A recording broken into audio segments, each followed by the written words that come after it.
Hello, my friend. Today I will tell you another long-forgotten legend. Close your eyes and let the magic transport you to Middle-earth. Our journey begins.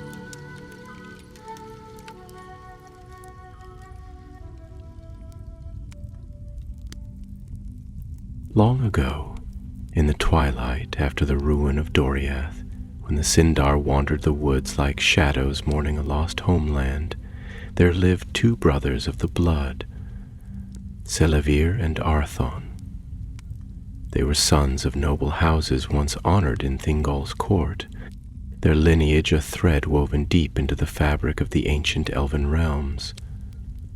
But the years after the great wars had worn them thin, and now they were but lords without lands, wandering under the fading star.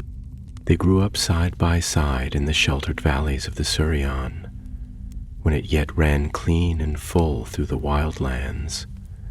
They shared dreams and burdens, laughter and sorrow, and their bond was one few could sunder.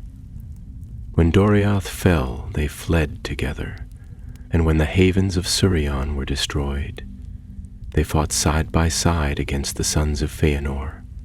Blood had darkened their blades before, and grief had hollowed their hearts. But the world was changing. The glory of the elves was dimming, and with it the old promises of peace and plenty. Whispers began to coil through the remnants of their people. Rumors that one of the Silmarils, those fabled jewels that even the Valar could not cleanse of their curse, had not been taken to Aman, nor lost in the seas. It was said that one remained, hidden deep within the ruins of the forests that had once been Doriath, guarded by no king, claimed by no hand. Silmarillion heard the whispers first, brought to him by a ragged scout who had seen lights among the crumbling stones, strange and fair, a light like starlight caught in crystal. At first he said nothing to Arthon. Perhaps he thought the burden of such knowledge was too heavy. Perhaps it would bring only sorrow. Yet the thought gnawed at him. If he could find it, if he could restore to their people even one fragment of their lost glory, he would be hailed not merely as a lord, but as a savior. And still, old habits of love die hard. He confessed the tale to Arthon one night, when the campfire had burned low, and only the sigh of the trees kept them company. I would not chase old ghosts, Arthon said grimly, drawing his cloak tighter around him. The Silmarils are cursed. They bring only doom. But think, brother, Silmarillion urged. One light amid the darkness, a hope for our people. Would you leave it to rot in the ruins, while we wither and fade? Arthon was silent for a long time. In truth, the thought had a cruel pull on his heart as well. Not for power, but for the memory of Doriath, for the songs of Luthien and the golden courts of Menegroth that would never be again. To hold even a fragment of that lost light was a dream he could not easily dismiss. In the end, they pledged to seek it together, as they had done with all things since boyhood. They took up their swords, packed their meager provisions, and set their feet upon the overgrown paths leading eastward, back into the haunted heart of Beleriand. The journey was long and bitter. Though the wars had passed, the scars of them remained. Forests, once filled with the songs of birds, were now silent and grim, their trunks blackened by old fires, their branches hanging like skeletal arms against the sky. They crossed broken rivers where the bones of ancient battles still lay tangled among the stones. They passed cairns and crumbled towers where no voices rose and no lights burned.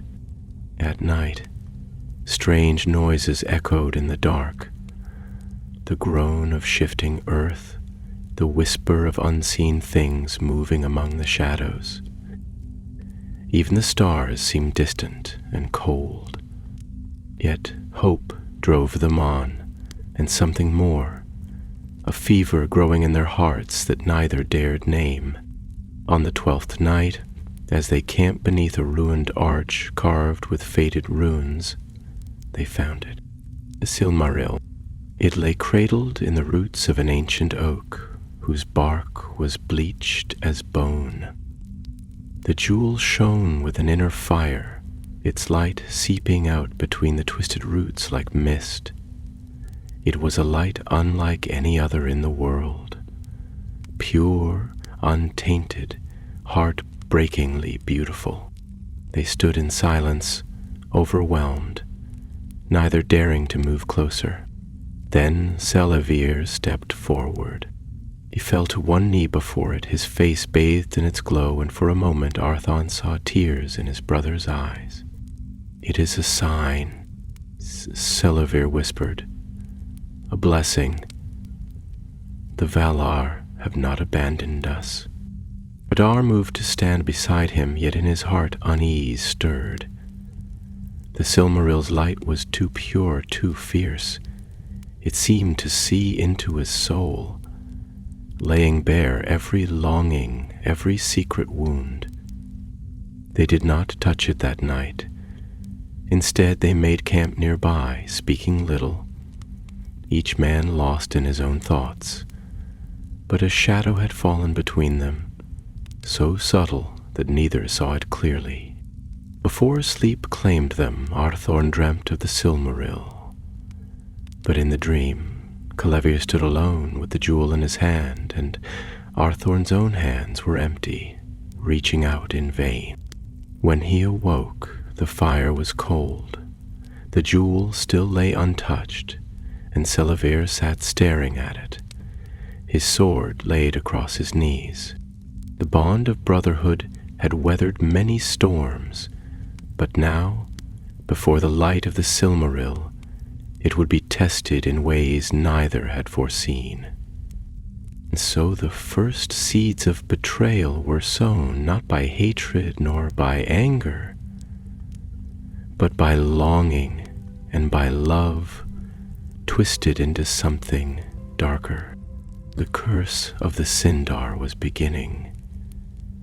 The dawn broke gray and cold upon the shattered woods, casting a pale and listless light over the ruins where Silmarillion and Arthon made their camp. Mist curled low over the ground, seeping between the fallen stones like ancient breath, and the trees, with their hollowed trunks and barren branches, loomed above them like sentinels of a forgotten age.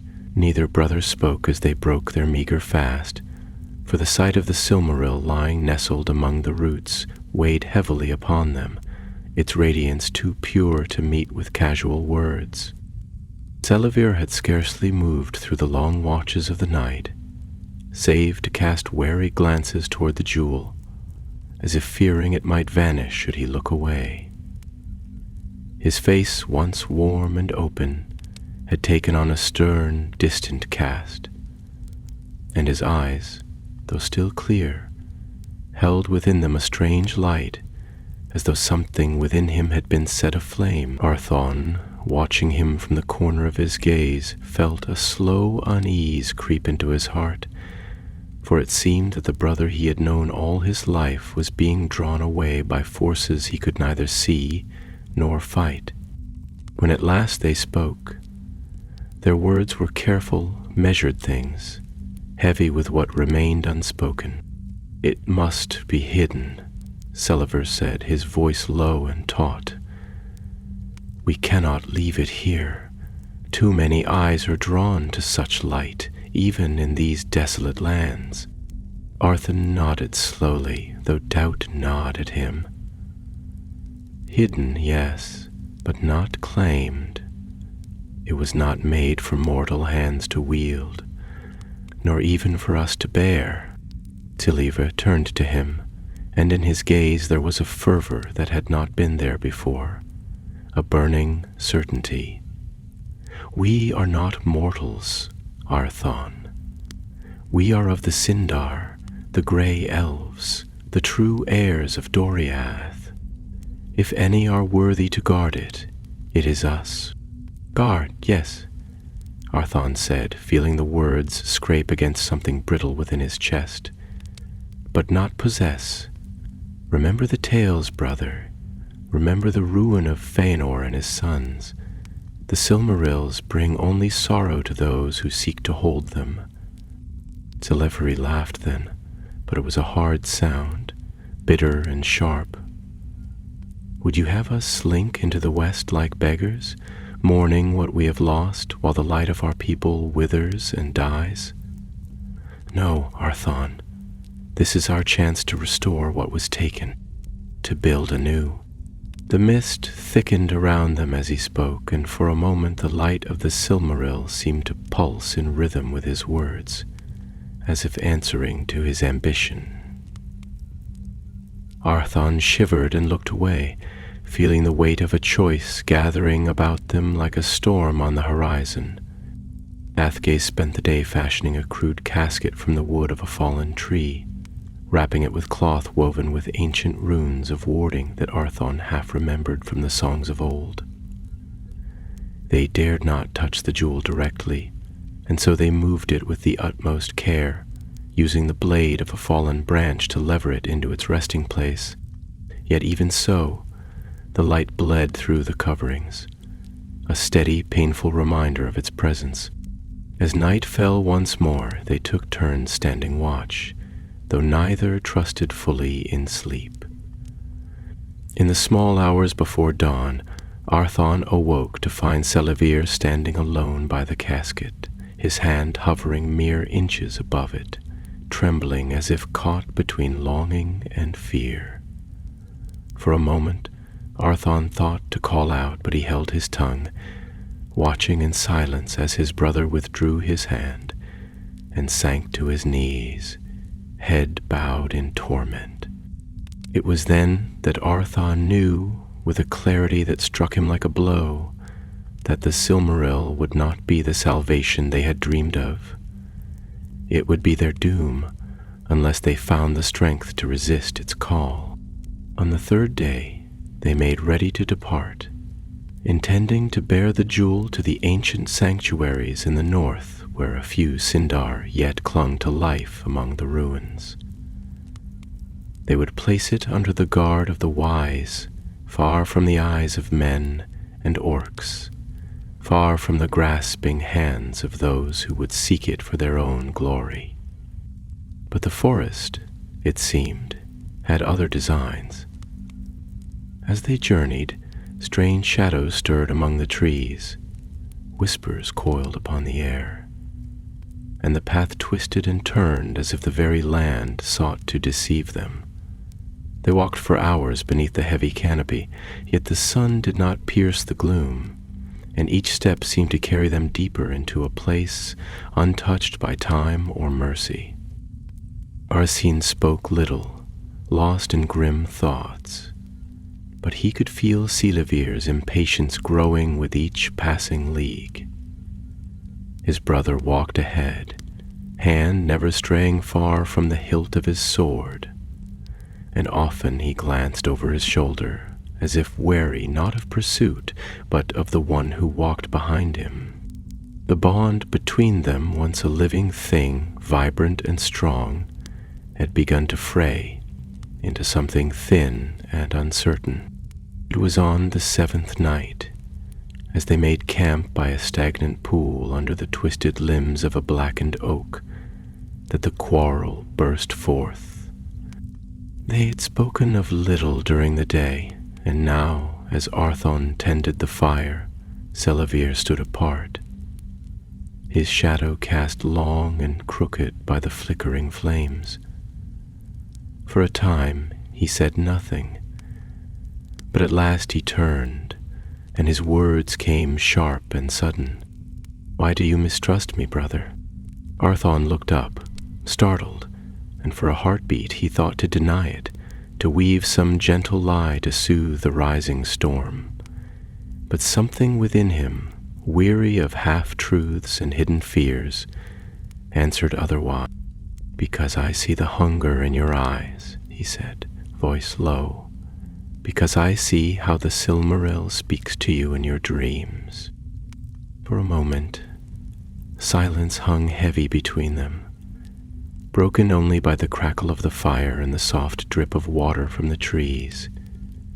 Then Selivir laughed, but it was a sound of pain rather than mirth.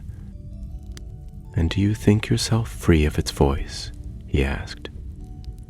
"Do you think it does not sing to you as well?" Arthon shook his head. "I hear it, but I do not answer." The words fell between them like stones into a deep well, and for the first time in all their long years, a true breach opened in the heart of their brotherhood, raw and bleeding. Neither spoke further that night. They sat on opposite sides of the fire, each wrapped in his own bitter silence, and when sleep came at last, it was a restless and broken thing, filled with dreams of fire and shadow. Above them, the stars wheeled cold and indifferent in the black vault of the sky, and the curse of the Sindar tightened its grip upon their fates.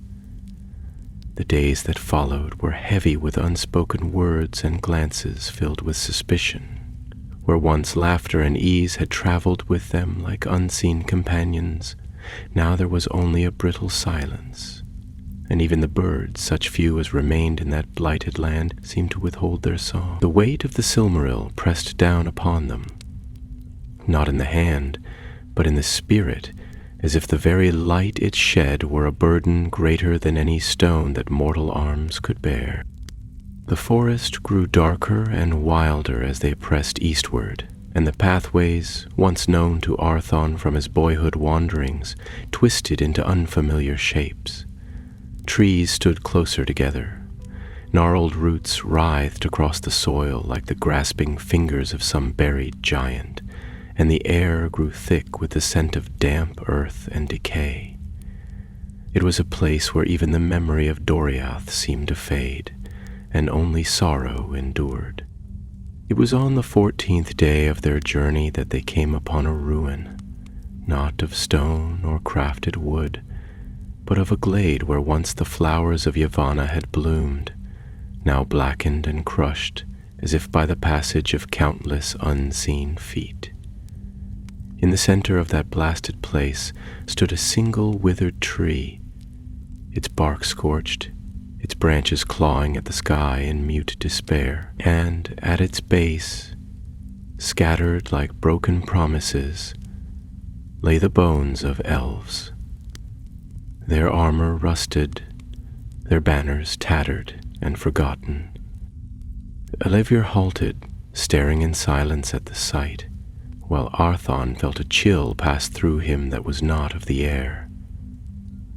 The dead had been here long, perhaps since the days when Morgoth's hosts had spilled across Beleriand like a tide of ruin, but the mark of their passing still hung heavy upon the ground. "This is a warning," Arthon said at length, his voice scarcely more than a whisper, "a memory of what becomes of those who seek to hold what should not be held." Elvir turned to him, and in his face there was a weariness that no words could ease. "Or a reminder," he said, "that even in defeat, glory remains." They fought for what they loved. They fell, but they did not yield. There was truth in his words, yet to Arthon it seemed a grim and hollow truth. For what had their valor availed them? Only silence, only ruin, and a place where even the sun dared not linger. Yet he said nothing, for he saw the fire still burning in his brother's eyes, and he feared that any word of his might fan it higher. They moved on swiftly, for the place oppressed them both, though for different reasons, and as they walked, the casket containing the Silmaril seemed to grow heavier with each step. It was not merely the weight of wood and jewel, but a burden that sank into the heart and dragged upon the soul. Arthur wondered how long they could bear it before it crushed them utterly. It was near the edge of the ancient forest that the true fracture revealed itself. They had set camp beneath a ridge where the land rose into a tumbled crown of stones, and the night was colder than any they had known before. The stars above were sharp as shards of ice, and the fire they built gave little comfort. As they sat, each lost in thought, Silmarillion spoke suddenly, his voice soft but unyielding. "We cannot take it to the north." Arthon looked up sharply, the words falling like a blow. "You would turn aside now, after all we have endured?" Silmarillion shook his head. "Not turn aside. Choose a better path. The wise in the north are broken, scattered. They would hide the Silmaril away, bury it in darkness, and our people would gain nothing. But if we carried it south, to the lands where men grow in strength, to the havens where new realms are built, we could found a kingdom anew. We could raise banners not of mourning, but of hope, and rule over men as lords," Arthon said, his voice hardening. "That is not our fate, brother. We are the Sindar. We do not rule by the sword, nor by the will to power." Dalavar's face darkened. "Then what do you propose, Arthon? To waste this gift? To throw it away into the mists and let it be forgotten, as all else we have loved has been forgotten?" "It is not ours to wield," Arthon said, rising to his feet. "It is a burden we must lay down, not a weapon to raise." For a long moment they stood thus, facing one another across the flickering fire, their shadows dancing grotesquely upon the stones behind them. And though no swords were drawn, the breach between them yawned wide and deep, a gulf that no bridge of love or memory could now easily span. At last Cladivir turned away, and his voice was low and bitter. "You have no faith, Arthon. You would see us dwindle into nothingness, clinging to old songs and older sorrows." "And you," Arthon said, his voice thick with grief, "would see us repeat the very sins that broke our fathers." They spoke no more that night. When the fire burned low and the stars wheeled slowly westward, they lay apart, each wrapped in the cold armor of his own resolve. Yet even in sleep the Silmaril burned between them, a terrible and beautiful thing, and its light was a blade that pierced the darkness of their dreams. And the curse, once only a shadow on the horizon, now loomed near and heavy, ready to fall upon them like a thunderbolt. The next morning rose grim and sullen, the sky heavy with unbroken clouds that pressed low upon the withered treetops, casting the world in a dim, colorless gloom. The brothers spoke little as they made ready to depart, and when they did, their voices were sharp and clipped, as though every word cost them more than they were willing to pay. The casket containing the Silmaril was lashed to Arthon's back, for it had been his turn to bear it, though now even that simple act felt laden with unspoken accusation. They took the road southward, for Silmarillion had spoken with finality, and Arthon, unwilling to force a quarrel under the eyes of the watching forest, had consented for the time.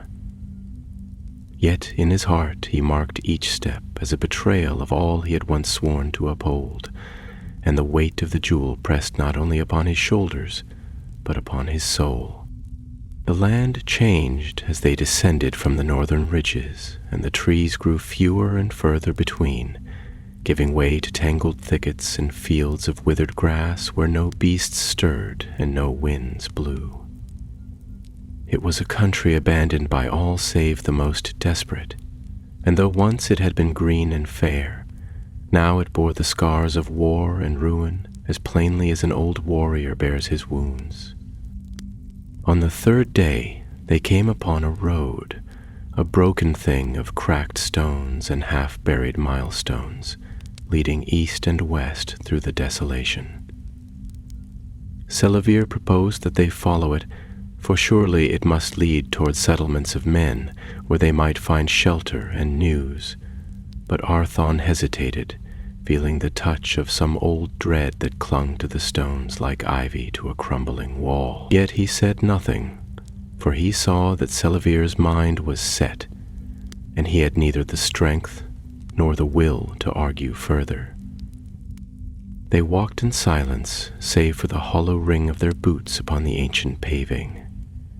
And as they went, Arthon found himself thinking often of Doriath, of the halls of Menegroth with their pillars carved like the trunks of living trees, of the voice of Luthien singing beneath the stars, of the peace that had once seemed as enduring as the mountains themselves. How far they had fallen from those days, and how bitter the path that had brought them here, two brothers walking a road to a fate they could neither foresee nor escape. It was near sunset when they reached the crossroads, 4 ways meeting in a barren waste, marked only by a single standing stone, weathered into near featurelessness. Here they paused, unsure of which path to take, and for a time they argued, though without the heat of earlier quarrels, as if even anger had grown weary of their company. Elavir wished to press eastward toward the lands where the rivers of Sirion once flowed, thinking to find the remnants of the havens, or perhaps some lost kin still wandering the wilds. Arthon urged a more cautious way, to the south, where lesser trails might lead them unseen, and where the temptation of cities and thrones would not so readily stir ambition. In the end, neither course was chosen, for as they stood debating they heard the sound of hooves upon stone, faint and distant, yet clear in the still air. Instinctively they drew back into the shadow of the standing stone, cloaking themselves with what concealment they could find, and peered into the gathering dusk. From the north came a small company of riders, their banners tattered and their armor dull with hard use. They were men, tall and grim-faced, clad in the garb of outlanders, and they bore upon their shields a device that neither Arthon nor Selavir recognized. A black serpent coiled about a broken crown. The riders passed without slowing, but Arthon noted the wary way their captain scanned the horizon, and the way the others kept their hands close to sword and spear. These were not knights on a lord's errand, but men accustomed to treachery and war, and he knew in his heart that to reveal themselves would be folly. When the riders had gone, disappearing into the gloom like wraiths, Seletti turned to Arthon, his face grim. "You see," he said, "even here power stirs. Men gather strength while we dwindle into ghosts. With the Silmaril, we could command loyalty. We could forge alliances anew, and awaken every greedy heart within 100 leagues," Arthon answered, shaking his head. "You would make us targets for every sword that yearns for gold and glory. Better to die striving than to live fading," Selavir said bitterly. Arthon said nothing more, for he saw that reason could no longer reach his brother. The Silmaril's light had seeped into Selavir's soul as water into dry earth, filling the cracks with something bright and terrible. They took the southward road in the end, for Arthon insisted, and though Selavir yielded, it was a grudging concession, and his silence in the days that followed was heavier than any argument.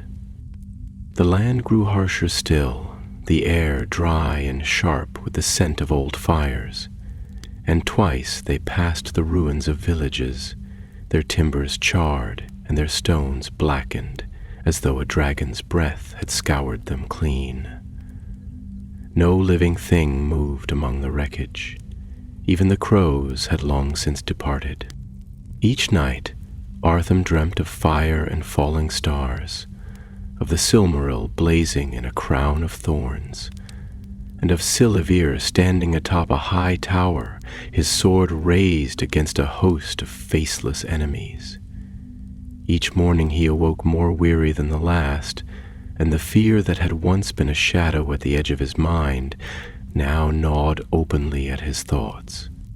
The bond between them, strained almost to breaking, held still by the thinnest of threads, a shared past, a memory of better days, and a stubborn hope that somehow, even now, they might yet find their way back from the brink.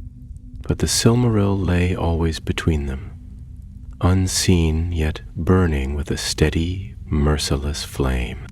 And so they marched onward, two brothers bound by blood and sorrow, walking a road paved with ancient hopes and present betrayals, toward a fate from which neither could now turn aside.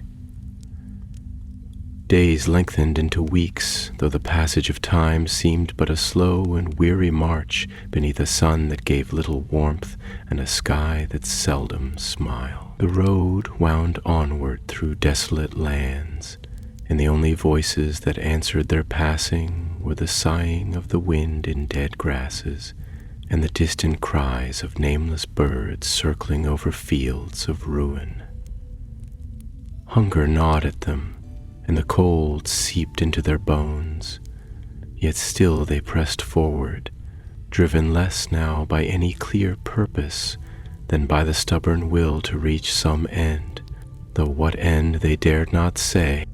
Lever grew more silent with each passing day, his gaze ever drawn to the casket borne upon Arthon's back, though he spoke no word of it.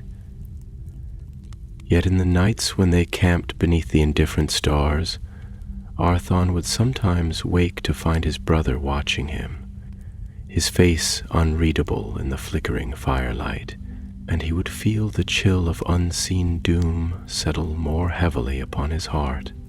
He spoke no accusation, nor did he confess his fear, for a bond of blood and memory still held them, frail though it had become, and to speak aloud the shadow that hung between them would be to give it form and power.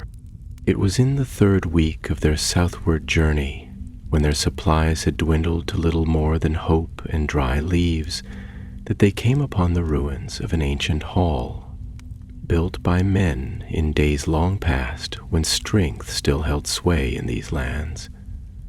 Stones, blackened by fire and broken by the slow work of time, lay strewn about the hilltop like the bones of some fallen Titan, and the remnants of high walls still stood in places, their once proud carvings worn to ghostly outlines by the wind. There they made camp, seeking what shelter they could among the shattered stones. Arthon, weary beyond words, set himself to gather wood for a fire, while Silivir disappeared among the crumbling corridors, drawn perhaps by some echo of forgotten glory. When at last he returned, his face was pale and his hands trembled slightly, though he said nothing of what he had seen. That night, as the fire burned low and the stars wheeled coldly overhead, they spoke again of their course. Arthon, heartsick with fear and sorrow, urged that they turn aside, that they seek the western shores where Círdan's folk yet held out against the gathering dark, and there surrender the Silmaril into the keeping of those wiser and mightier than they. But Silivir's answer was as a door closing with finality. "We have come too far," he said, his voice like iron. "The jewel is ours by right of fate and trial. To surrender it now would be to cast away all that we have endured." "Yours, perhaps," Arthalan said bitterly, "if your heart is already forsworn." Silivir's eyes flashed in the firelight, and for a long moment neither spoke, the night around them tense with unspoken rage. Yet again the bond of their shared past held them back from the brink, and the quarrel ended not with words, but with a heavy, wounded silence. Though they slept, or rather lay restless in the darkness, but before the first light of dawn, Arthon woke to a sound. Soft, deliberate, unmistakable. He rose silently and beheld Selavir crouched by the casket, his hand upon the wrappings, slowly unwinding the cloth that veiled the Silmarill's light. For a moment, Arthon stood frozen, torn between love and dread. But at last he spoke, his voice low and sorrowful. "Would you steal it even from your own brother?" Sever turned, and the look in his eyes was not of anger nor hatred, but of a desperate pleading, as of one drowning, who sees the shore slipping away. "I would not steal," he said, his voice breaking. "I would save what little remains of our people, of our dreams." Arthon stepped forward, laying a hand upon the casket, and the light of the Silmaril flared between them, bathing their faces in an unearthly radiance. In that moment each saw the other clearly. Selavir, consumed by a vision of lost glory rekindled, and Arthon, clinging to a fading hope of humility and wisdom. They stood thus for what seemed an age, the light wrapping them in its merciless beauty, until at last Selavir spoke again, his voice little more than a whisper. "If you would deny me," he said, "then you are no brother to me." Arthon felt the words strike like a sword to his heart, but he did not flinch. Instead, he lifted his hand and slowly rewrapped the casket, veiling the light once more. "Viens hel smavin se brest." "Then so be it," he said, and turned away. But even as he moved, he heard the sharp intake of breath, the soft hiss of steel drawn from a sheath, and in that moment he knew that the breach was complete, and that only blood would seal what words could no longer mend. He turned, drawing his own blade in a single sorrowful motion, and there, beneath the crumbling stones of the ancient hall, by the light of a cursed jewel, two brothers of the Sindar faced one another with death in their eyes. For a long moment neither moved, though the fire had died to embers and the silence around them pressed heavier than any mortal hand. The sword in Arthon's grasp felt as a dead thing, weightless yet terrible, and he wondered if he had truly drawn it of his own will, or whether some darker fate had guided his hand. Selavir stood opposite, his blade glinting faintly in the half-light, and though sorrow shadowed his features, there was a grim resolve in his stance that spoke of a choice already made. Neither spoke, for there were no words that could unmake the breach now. The Silmaril lay between them, wrapped still, yet its light seemed to seep into the stones themselves, as though the very earth bore witness to the doom unfolding. Then Selavir moved, swift as a striking hawk, and Arthon met him with a clash of steel that rang through the broken halls like the tolling of a bell. Blow followed upon blow, swift and sure, for both were skilled in the arts of war, having fought shoulder to shoulder in battles where the fate of kingdoms had hung upon the edge of a sword. But now each stroke was weighted not with the hope of victory, but with the bitter necessity of betrayal. They circled one another among the fallen stones, each seeking some opening, some weakness, though the deeper wound had already been dealt in the sundering of their hearts. Arthon fought defensively, seeking to disarm, to end the madness without bloodshed if he could, but Selavir pressed him hard, his attacks fierce and unrelenting, driven by a desperation that knew no retreat. Steel sang upon steel, sparks flying in the gloom, and their breathing grew ragged with the effort, yet neither gave ground. Once Arthon's blade struck Celever's pauldron, sending a jarring shock up his arm, but the blow glanced off, leaving no wound. Twice Celever's sword grazed Arthon's side, drawing a thin line of blood, but still he held firm.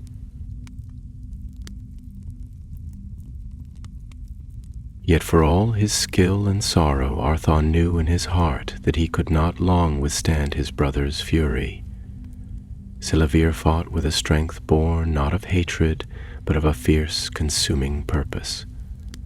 The belief that he alone could redeem their people's fading glory. Against such conviction, mere love was as a reed before a storm. At last they broke apart, each gasping for breath, their swords low but ready, their eyes locked in a gaze that spoke of 1,000 shared memories, now ashes scattered by the winds of pride and grief. "Stand aside, Arthon," Silibur said, his voice hoarse with effort and with pain. "Let me take it. I will bear the burden. You need not share this guilt." Arthon shook his head slowly, sorrow clouding his gaze. "No burden borne in pride can bring healing, brother. You would not save us. You would destroy what little remains." Erethu's face twisted, whether in rage or in anguish Arthon could not tell, and with a cry that tore from his throat like the breaking of a dam, he rushed forward once more. Sword raised high, Arthon met him, and for a moment the world narrowed to the clash of blades and the pounding of blood in his ears. Yet in that instant when their swords locked and their faces were but inches apart, Arthon saw again the boy he had grown with, the brother who had stood with him against orcs and wraiths, who had laughed with him by starlight in the meadows of Sirion, who had wept beside him when the towers of Menigroth fell into ruin. And in that scene, his hand faltered. Silevir did not. With a sudden wrench, he broke their guard and drove his blade forward, and though Arthon twisted aside, the point found its mark, sliding between the rings of his hauberk and into the flesh beneath. A gasp escaped Arthon's lips, and he staggered back, the sword slipping from his grasp to fall with a dull clang upon the stones. He sank to one knee, his hand pressed to his side, where blood now welled bright and hot.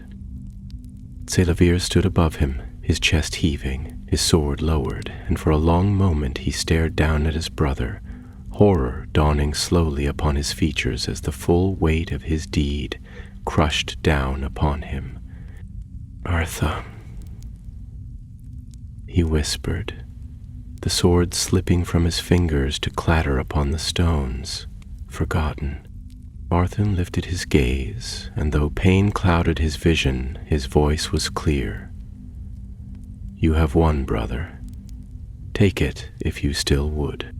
But Selû fell to his knees before him, casting aside his pride and his ambition in a single broken breath.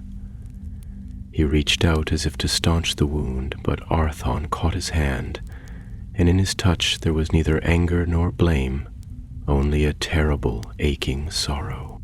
"I sought to save us," Silevir said, his voice cracking.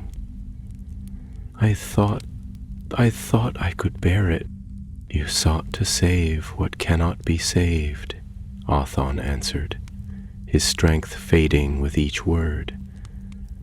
"The light of the Eldar is not ours to command, nor to restore by force. It was given to the world as a gift, not as a crown." Tears filled Selevir's eyes, and he bowed his head, his body shaking with grief. And thus they remained, two brothers broken upon the wheel of fate, while the cold dawn crept slowly across the barren stones, the Silmaril, still wrapped in its simple cloth, lay between them, its light hidden yet unquenched, untouched by the sorrow of the children of Ilúvatar, who had ever been both the fairest and the most fey of all beings under the stars. And so the curse of the Sindar came to its bitter fruition, not in rage nor hatred alone, but in the love that had turned to ruin, and in the dreams that had withered into despair. The pale light of morning stretched its fingers over the broken land, revealing every stone, every withered blade of grass, and every sorrow laid bare beneath the heaven. The fires of their camp had long since died to ash, and no living thing stirred within the ruined halls where two brothers, bound once by love and now by grief, knelt beside the slow fading of a life that had once been as bright and unbreakable as steel. Selver cradled Arthun against him, heedless of the blood that stained his hands and cloak, and whispered broken words of comfort as if by some miracle of love or repentance he might call back the life that was already slipping like water through his fingers. Yet no comfort availed, for the wound was mortal, and both knew it, though neither dared yet to speak the truth aloud. Arthun, his breath shallow, smiled faintly as he gazed up at the gray sky above, where the clouds parted in brief places to reveal the cold, unsympathetic stars beyond. His fingers tightened once upon Silivir's hand, not in reproach, but in farewell. "Do not weep, brother," he said, his voice little more than a whisper carried upon the wind. "It is not hatred that has brought us to this pass, nor malice, only longing, and the sorrow of what might have been." Tal'Dorei bowed his head, and a sob racked his frame, though he fought it down with the stubborn pride of their kind. "Forgive me," he said, and the words were heavy as iron. "I thought I could bear the burden. I thought I could save us all." Arthur the Fly's hand rose, trembling, to touch his brother's brow, a gesture as tender as when they had been but children beneath the golden boughs of Doriath, before the world grew hard and cruel. "There is no salvation through pride," he murmured, "nor through possession, only through remembrance and letting go." The Silmaril lay between them still, veiled but palpable, its light a constant presence even through the wrappings that bound it. Silivir glanced toward it, and a shadow passed over his face, a shadow of doubt, of fear, of a love twisted by despair. He saw now with cruel clarity that he had been but the latest to fall beneath its spell, as so many before him had done, and that no victory won through such a jewel could ever be untainted. Arthon's breathing grew more labored, and a gray pallor crept into his skin. Silmarillion, seeing the life of his brother ebbing away with each faltering beat of his heart, lifted him gently and carried him from the shattered hall to a place beyond the ruins, where a single ancient tree still stood, gnarled but defiant against the long years. There, beneath its boughs, he laid Arthon down, and there they spoke their last words. "Promise me," Arthon said, his eyes searching his brother's face, "that you will not claim it for yourself, that you will not seek to raise banners or thrones upon its light. Promise me you will cast it away where none may be tempted again." Silivir hesitated, torn between the yearning that still clung to him like a second skin, and the love that had shaped his life from its first breath. In that moment he stood upon the knife edge of his fate, the choice of a lifetime balanced upon a breath. At last he bent his head, and with a voice raw and shaking, he swore the oath. I promise, by the memory of our fathers, by the light of Elbereth, and by the love I bore you in life and bear yet in death, I will cast it away. A faint smile touched Arthon's lips, and his eyes closed, not in despair, but in peace. The wind stirred the branches above, and for a fleeting instant it seemed to Selavir that he heard the music of distant harps, the song of the sea, the voice of Luthien calling across the leagues of time. Then the breath passed from Arthon's body, and he lay still, his face serene, untouched now by sorrow or fear.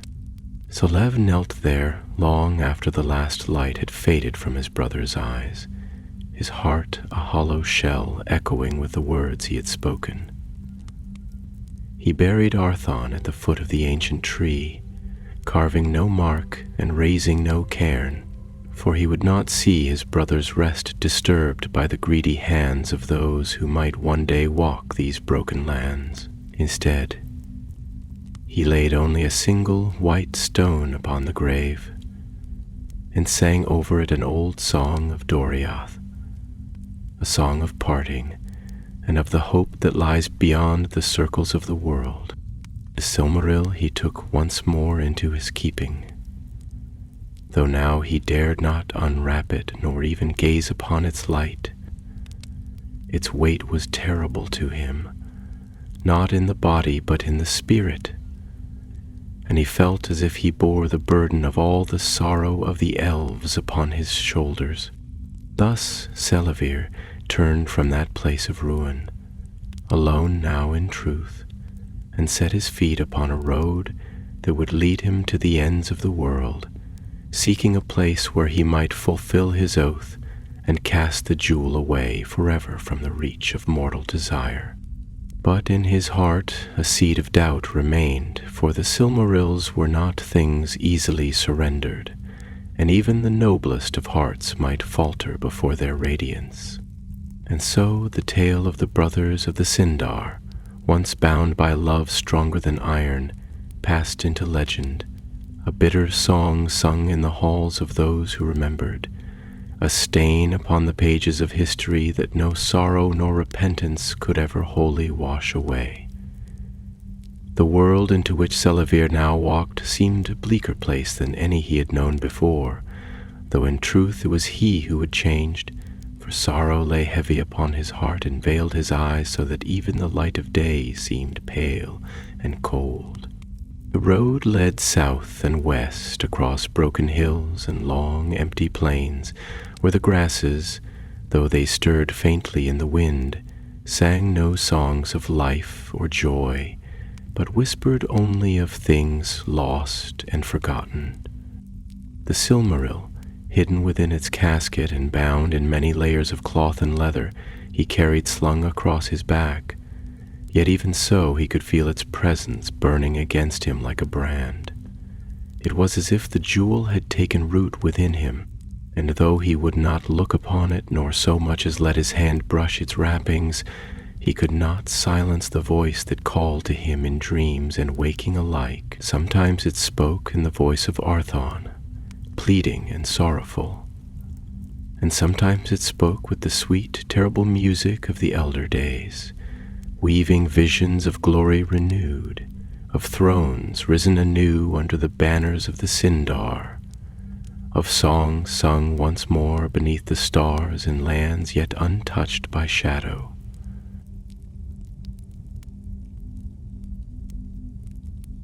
Yet always, when he awoke from such dreams, he found himself upon the same lonely road, his feet bleeding and his strength failing, and the Silmaril no nearer to being cast away. He passed through villages where the houses stood empty and the wells had run dry, and he crossed rivers whose waters bore no fish, only the reflections of barren trees and black clouds. The world, it seemed to him, was fading, and he wondered if perhaps it was not the weight of the Silmaril alone that he bore, but the burden of an age that was passing into memory, an age that no light, however pure, could restore. At times, men crossed his path, grim-faced wanderers, clad in patched mail and bearing the scars of long wars, fought for reasons forgotten even by those who shed the blood.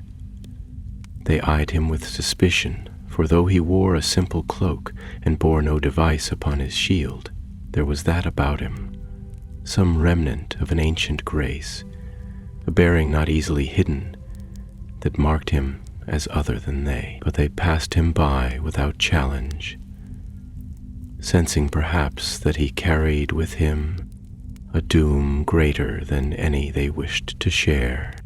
In the evenings he camped in hollows beneath ancient oaks or in the shadow of crumbling towers, and he would sing to himself the old songs of Doriath and the havens of Sirion, though his voice was rough with weariness and grief. The songs brought little comfort, for each one was a thread leading back to a tapestry now torn and ruined, and the memories they stirred were sharper than knives. Thus he wandered for many days, and the land grew harsher, the hills steeper, and the woods darker, until at last he came to the edge of a great marsh, a place where the earth sank away into pools of black water and twisted reeds that whispered and rustled even when no breeze stirred. It was a place of ill omen, and though the way forward was treacherous and uncertain, he knew that he must cross it. For beyond the marsh the land rose again into hills that, according to the broken maps he carried in his mind, would lead at last to the western coasts. He plunged into the mire, and each step was a struggle against the sucking mud and the clinging waters that seemed eager to drag him down.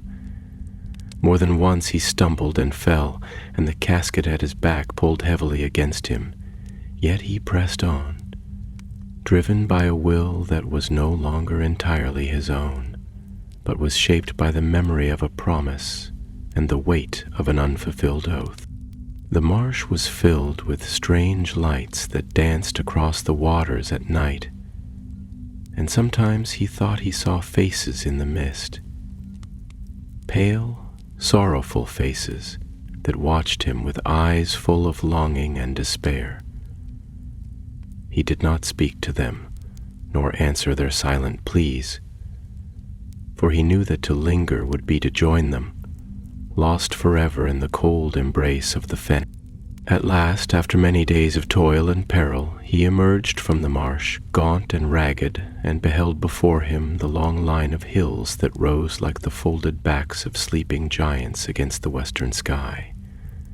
Beyond them lay the sea, he knew, and with it the end of his journey.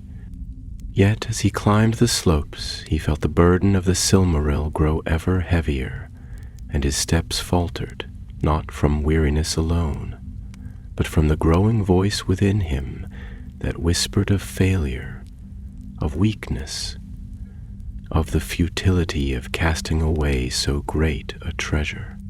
By the time he reached the summit of the highest hill, he could barely stand, and he sank to his knees amid the heather and broken stones, the casket slipping from his back to lie before him. There, beneath a sky darkened with storm clouds, with the wind keening like a lament across the empty heights, Chelavir faced the final choice. He knew, with a certainty that pierced him to the marrow, that if he opened the casket now, if he gazed but once upon the light of the Silmaril, he would be lost. All his vows, all his sorrow, all the blood and grief that had marked his road would be as nothing, and he would seize the jewel and claim it for his own, and his name would be cursed among the Eldar until the last star faded from the sky. And yet, oh, how it called to him, the light that had kindled the two trees, the light that had passed through the hands of Feanor and Luthien and Beren, the light that had once shone in the halls of Valinor, and which could never be wrought again by any craft of elf or man. It was there, within his grasp, and to refuse it was to cast aside a thing more precious than all the kingdoms of the earth. He bowed his head, and the tears fell freely, for he knew that he could not trust himself, that he could not trust the strength of his own heart. Only by surrendering the choice, by yielding utterly to the will of the world beyond his own desires, could he hope to fulfill the oath he had made to Arthon. With shaking hands, he took up the casket once more and turned his face to the west, where the sea awaited. The wind off the western seas struck Silver like a blade of cold iron as he descended from the high hills, driving the mist before it in great shrouds that coiled and twisted among the rocks. The smell of salt and distant waters filled the air, sharp and clean after the long corruption of the marshes, and though his limbs were trembling with weariness, a strange lightness entered his heart, as if the sea itself were calling to him in a tongue older than any memory of the elves. The path downward was treacherous, a crumbling stair of wet stones and broken ledges. Yet he pressed on, the casket clutched tight against his chest now, as though fearing that if he did not hold it so, it would tear itself from his grasp and flee back into the dark lands behind him. Below, beyond the last outcroppings of rock and thorn, the coastline stretched in a long, barren sweep, the waves breaking against jagged cliffs in white plumes of spray, and further out, the waters rolled gray and restless under a sky that seemed weighed down by sorrow. It was to that place, to the very edge of the world, that Silver had come, and he knew, as surely as if it had been written upon the stones, that here his road must end. The sea, vast and implacable, cared nothing for the burdens of elves or the dreams of fallen houses. It would accept the Silmaril without love or hate, and bear it away beyond the reach of pride and grief alike. He reached the cliffs as the evening fell, the last light of the sun hidden behind veils of cloud, and he stood there a long while, the wind tugging at his cloak, the spray dampening his face, as he wrestled with the final temptation.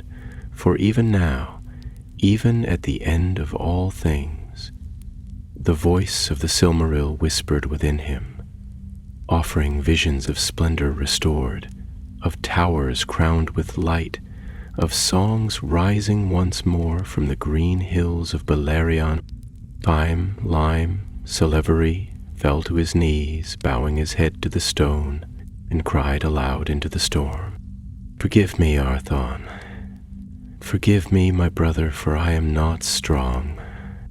But no answer came save the roar of the sea and the wailing of the wind, and he knew that the choice, as ever, must be his alone. Slowly, with hands that trembled despite all his will, he unbound the casket.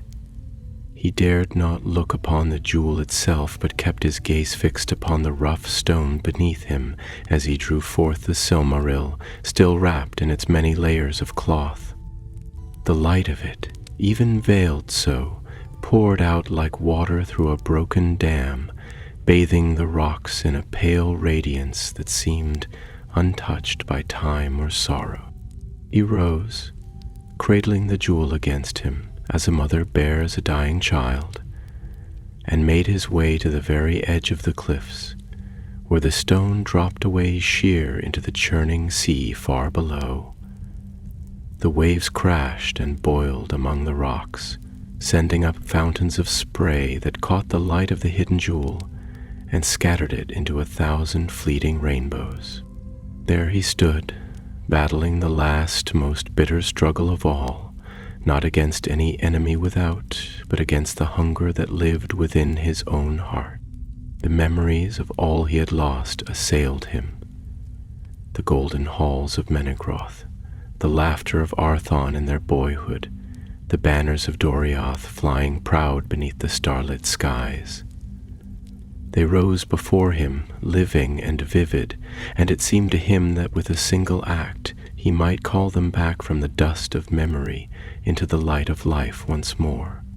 But then, like a clear bell ringing through the tumult, he heard Arthon's voice as he had heard it in that final hour. Not through possession, only through remembrance and letting go. Tears blurred his vision and the wind whipped his hair about his face, but his hands did not falter. Lifting the Silmaril high, he spoke, though none but the stones and the sea could hear. By the blood that was spilled, by the love that was betrayed, by the oath that was sworn, I cast you from me. And with a cry torn from the depths of his soul, he hurled the jewel out over the cliffs.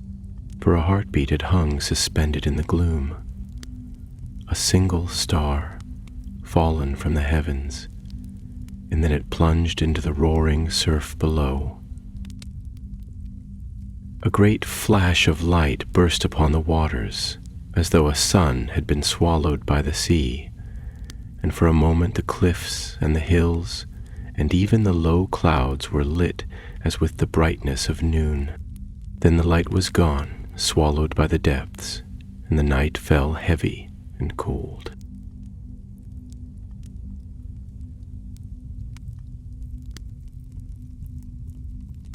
Selavir sank to his knees once more, his strength broken, his spirit hollowed out like a shell upon the shore. The Silmaril was lost, its light hidden forever from the world of mortals, and with it the last hope of mending the ancient wounds of the Sindar. Yet even in his desolation a strange peace touched him, a peace born not of triumph, but of surrender.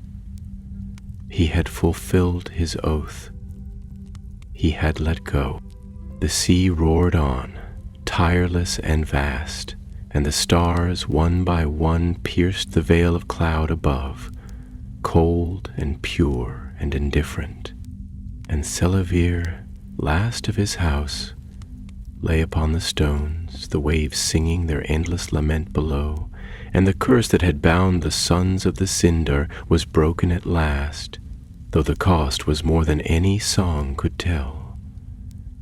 The night deepened over the sea, and the stars wheeled slowly across the dark heavens, casting their ancient light upon the silent cliffs where Selavir lay. On the tide rose and fell, washing against the rocks with a steady pulse that seemed to mark the passing of the hours, and the wind sang low among the stones, a song without words, without end.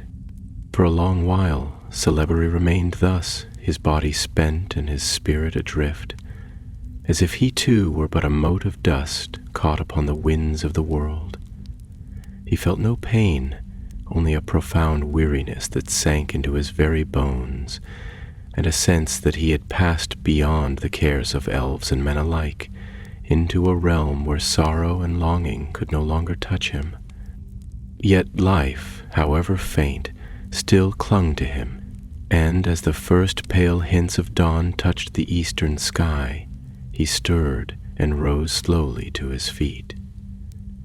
His limbs ached with the cold, and his cloak was heavy with sea spray, but he did not falter.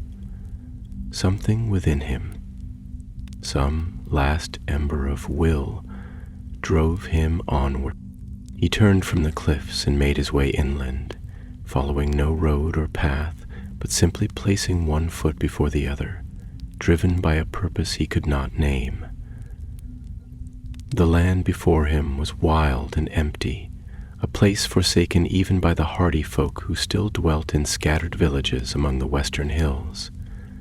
And as he walked, he found no signs of life save for the flight of seabirds overhead and the whispering of the grasses in the chill morning breeze. Days passed, or perhaps it was but one long day stretched thin by grief and toil, and Selavir wandered ever eastward, his heart a hollow shell within his breast. He had fulfilled his vow, and yet the emptiness within him cried out for meaning, for some sign that his sacrifice had not been in vain. He came at last to a glade ringed about with ancient trees, their trunks gnarled and silver gray, their leaves whispering softly in the wind. There, in the heart of the glade, a clear spring bubbled up from the earth, its waters as pure and bright as the first morning of the world. Selavir knelt beside the spring and drank deeply, the cold water reviving his body, though it could not ease the weariness of his spirit. Then he sat with his back against one of the ancient trees and closed his eyes, letting the peace of the place seep into him. And as he sat there, a vision came to him, unbidden and bright as the morning star. He saw Arthon, not as he had last seen him, broken and bleeding beneath the ruined halls, but as he had been in the days of their youth, tall and strong, his eyes alight with laughter, his voice clear and sure as he sang the songs of Doriath. Arthon smiled, and in his smile was neither reproach nor sorrow, but a deep and abiding love that transcended all the bitterness and grief that had passed between them. Then the vision faded, but its warmth remained, kindling a small flame within Selavir's heart. A flame not of ambition nor of sorrow, but of remembrance and quiet hope. He knew then that the light of the Silmaril, though lost to the world, lived on in another form, in the memory of sacrifice freely given, of love that endured beyond betrayal, of a promise kept at the cost of all else.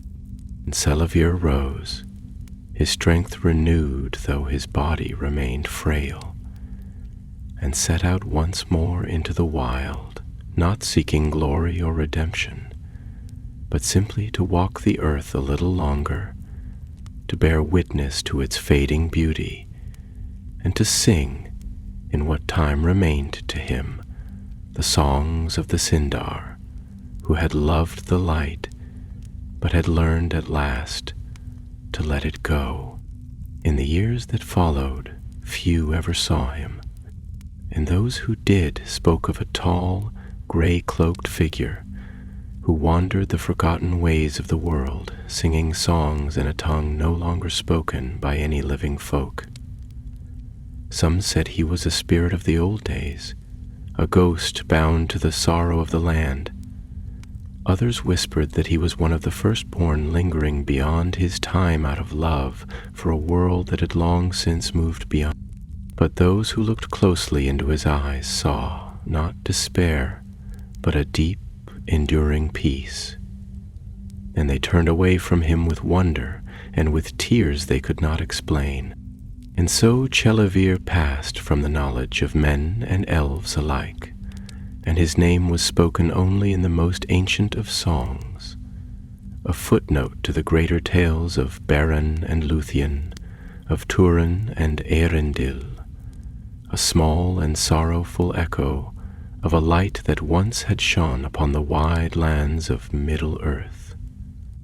Yet among those few who still remembered, it was said that the curse of the Sindar, born in betrayal and sealed in blood, was broken at last, not by sword or by song, but by a single act of renunciation, and by the love of a brother that even death could not destroy. Seasons turned upon the face of Middle-earth as they had since the elder days, yet in those wild and sorrowed lands few marked their passing. The snows came early that year, veiling the hills and barren fields in a shroud of white, and the rivers, fed by cold rains from the northern heights, spilled out over their banks and ran swift and dark through the valleys. The ambulances that still dwelt in the scattered holdings of the West spoke little in those days, for the world seemed to them heavier, more burdened with old sorrows, and the songs of the earth were hushed beneath the brooding skies. It was said among them, in hushed and wondering tones, that a wanderer had been seen walking the lonely roads, a tall figure cloaked in gray, who asked for no shelter and sought no company, but passed as a shadow among the hills. Some said he bore a staff wrought of ancient wood, and that he sang to the trees and the rivers in a tongue they did not know, yet which made even the stones seem to listen. Others whispered that he carried no weapon, yet wolves and worse things fled from his presence, as if remembering some elder fear that no blade could awaken. And so the legend of the gray wanderer grew among the folk of the West, though few dared approach him, and fewer still claimed to have heard his voice. He came and went like the mist on the moors, leaving behind only footprints that filled with water and vanished with the morning sun. But there were a handful of old men and women, shepherds who lived close to the bones of the land, and children whose eyes still held the wonder of the world, who swore that when the wanderer passed, the earth itself seemed to sigh, and for a little while the air grew sweeter, as if touched by some memory too deep and ancient for mortal hearts to hold. Of the wanderer's own mind and heart none could say, for Selavir spoke little and lingered nowhere long. He carried with him no relics, save for the tattered cloak upon his shoulders, and the broken fragments of an old sword, kept not as a weapon but as a memory of what had been. He sought neither crown nor counsel, neither vengeance nor homecoming, but only the quiet places of the world, where the grief of ages lingered unspoken. In the ruins of forgotten towers he sang the laments of Doriath, songs so old that even the stones seemed to echo them faintly. In the hollows of ancient woods he knelt by the roots of mighty trees and spoke the names of those who had passed into shadow, though none remained to answer. And in the long evenings beside the empty roads, he would sit alone beneath the wheeling stars, his voice rising in soft song, weaving tales of light and loss into the fabric of the night. Thus passed the years, slow and heavy, and the face of the world changed around him. The realms of men grew stronger, though they bore little love for the wild and ancient places, and the memory of the elves grew dimmer with each passing generation. Forests were felled and rivers were dammed, and the old songs were forgotten save in the most secret corners of the land. Yet Celeber endured, not as a king nor as a lord, but as a living memory, a thread of the elder days woven still into the fabric of the fading world. And though he bore no Silmaril, no blade of fame, and no jewel wrought by masterful hands, he bore within him the light of sacrifice, the quiet strength of one who had turned away from pride and power for the sake of love. It is told that in the end, when Selavir felt the weariness of the world settling upon him like a mantle, he climbed once more into the high hills that bordered the sea. The path was long and steep, and the winds tore at his cloak and sang in his ears like the cries of forgotten spirits, but he did not falter. His heart was steady, filled not with despair but with a deep and abiding peace, for he had made his choice long ago, and nothing could now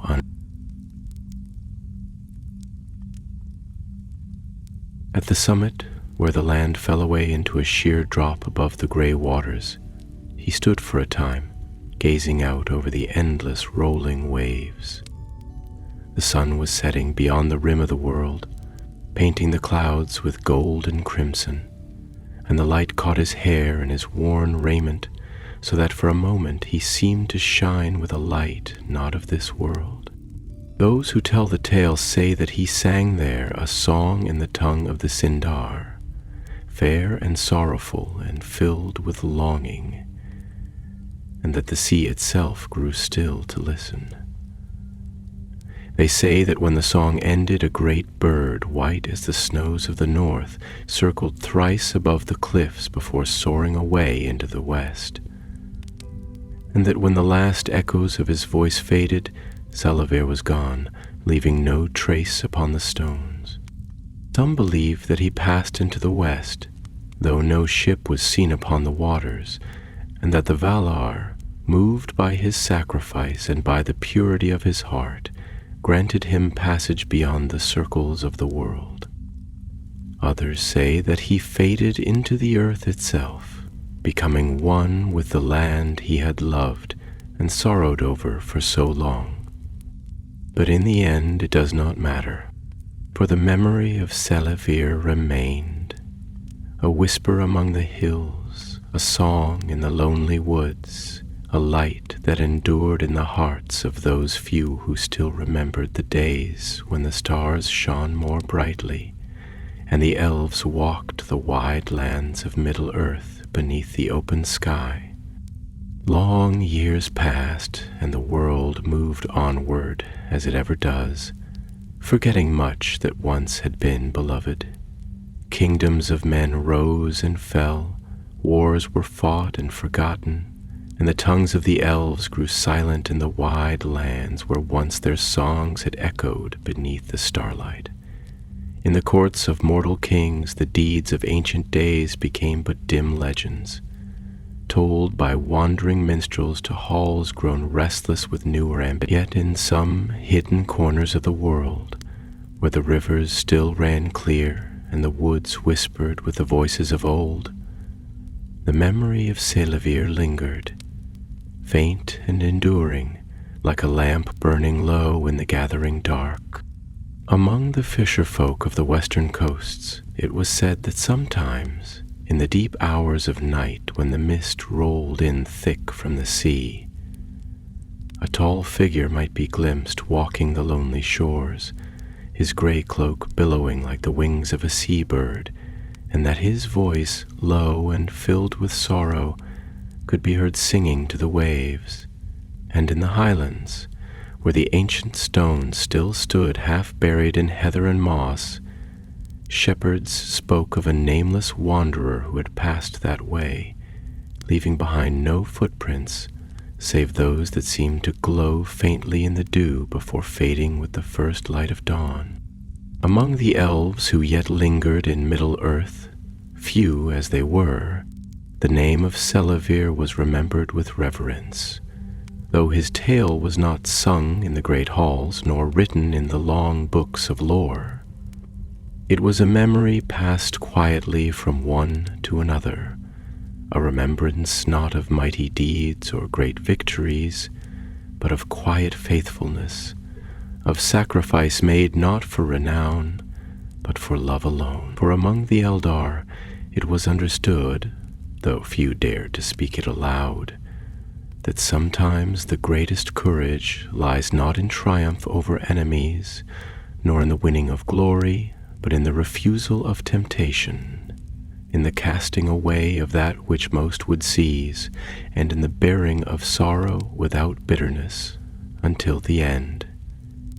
It was said that in the twilight of the world, when the last ship sailed from the gray havens into the uttermost west, there were those who, standing upon the decks and gazing back at the fading shores of Middle-earth, thought they saw upon the far hills a figure standing silent beneath the evening star, watching them depart. And though the distance was great and the mist lay thick upon the waters, they believed, in the secret places of their hearts, that it was Salavir who stood there, bearing witness to the passing of an age he had loved and mourned, and who now would remain until the very last. Thus the story of Chalavir and Arthon, the blood brothers of the Sindar, lived on, a song woven with sorrow and love, betrayal and redemption, like a single frail thread In the vast and ancient tapestry of the world, it was a song seldom sung, but when it was, those who heard it fell silent, and their hearts were stirred with a longing they could neither name nor banish. For it spoke to them of things lost and things yet hoped for, of the fleeting beauty of the world and the enduring power of love freely given. And so, though the light of the Silmaril was lost to the world, its echo remained, not in jewels or crowns or mighty halls, but in the memory of a sacrifice that no shadow could wholly consume. For even in the fading of the elder days, even as the world turned and the stars grew distant, there were still those who remembered, and who kept the light alive, if only in the quiet chambers of their hearts. And among them, in the songs that few now sing and the dreams that few now dare to dream, the names of Selavir and Arthon endure, a testament to the truth that in the end, it is not power, nor glory, nor even great deeds that preserve the light of the world, but love and the courage to let go.